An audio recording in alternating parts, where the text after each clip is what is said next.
Entry नाम सुने हो ना, ठीक है ना। हर एक चीज की एक एंट्री होती है। जैसे आपके स्कूल में रजिस्टर में होता है कि इस दिन ये टीचर आए, इस दिन ये टीचर आए, इस दिन ये टीचर नहीं आए, ठीक है ना। ऐसे आपका भी होता है, ठीक है ना, प्रेजेंट है कि आप अब्सेंट है। इसी तरह हम लोग को एंट्री करना पड़ता है। जैसे कि आज की डेट में हमने कितने खाते ओपन किए, ये हमको लिखना पड़ता है। डेट बाय लिखा हुआ है, कस्टमर नेम लिखा हुआ है, रेफरेंस नंबर लिखा हुआ है, ग्राहक का पता लिखा हुआ है, और ये पहचान प्रमाण पत्र, जैसे कि वो आधार कार्ड लाया, क्या लाया, और सामने सिग्नेचर लेते हैं। इसी तरह पर डे जो हम आपका यहाँ पे लेन देन करते हैं, उसका भी एक तरह से रजिस्टर में एंट्री करना पड़ता है। समझना इसमें क्या क्या चीजें होती है, ये लिखा होता है।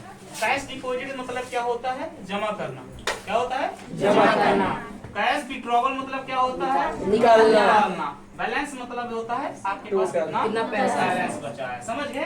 तो ये जब आप लोग देखते हो बैंक में कि ये रजिस्टर होता है, तो आप लोग घबरा जाते हैं कि एक्चुअली इतना बड़ा रजिस्टर में क्या करते होंगे लोग बैठे बैठे, कैसे, हम तो कर ही नहीं सकते। होता है ना, कभी ऐसा होता है, हम जाते हैं देखते हैं रजिस्टर उस सिस्टम में क्या कर रहे हैं।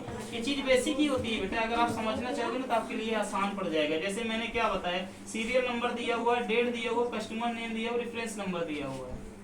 इसके अलावा आपका लेन देन कितना हो रहा वही है। और तो कुछ इसमें सच और ऐसी चीज नहीं है जो ना समझने वाली हो। समझ सकते हो ना वैसे, बट समझना चाहो तो, ठीक है ना।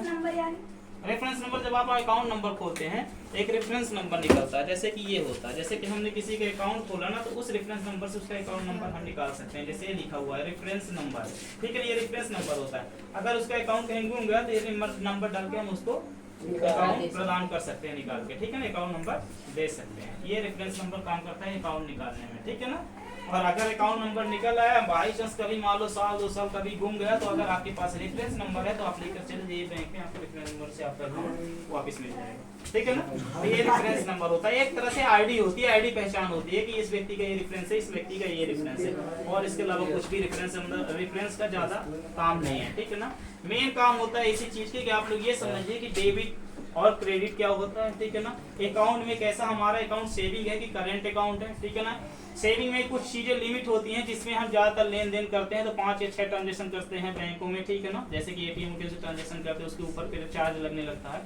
करंट अकाउंट वो लोग खुलवाते हैं जो बिजनेस करते हैं। जैसे उनके अकाउंट में आता जाता रहता है डेली पैसा, 1000, 2000, 10,000, 20,000, जो डेली ट्रांजेक्शन करता है वो क्या करता है, वो करंट अकाउंट ओपन करवाता है। क्यों? क्योंकि उसको टैक्स ना पे करना पड़ जाए, ठीक है ना। जैसे आपकी सेविंग में अगर बार बार इतना ज्यादा लेन देन होगा तो आपको कहीं ना कहीं बैंक बुला ही लेगी कि आपके खाते में आपका है सेविंग अकाउंट, लेकिन इतना लेन देन कैसे हो रहा है, पर डे आपके खाते में खींच रहा, आप एक करंट अकाउंट करवा दीजिए इसका, ठीक है ना। तो सब अकाउंट के अलग अलग होते हैं, जो हम आपको स्कूल में समझा देंगे कि इस अकाउंट का मतलब क्या होता है, इस अकाउंट का मतलब क्या होता है, इस अकाउंट का मतलब क्या होता है। जब आप लोग बैंकिंग सेक्टर में घुसेंगे तो इतना जान लीजिए, जब आप लोग बाहर जाएंगे, मान लीजिए आईसीआईसी बैंक जो होती है ना, आईसीआईसी बैंक जो सुना है आपने, ठीक है ना, आईडीएफसी बैंक हो गई, ठीक है ना, एचडीएफसी बैंक हो गई, एक्सिस बैंक हो गए, ये जो बैंकें होती है ना, ये क्या करती है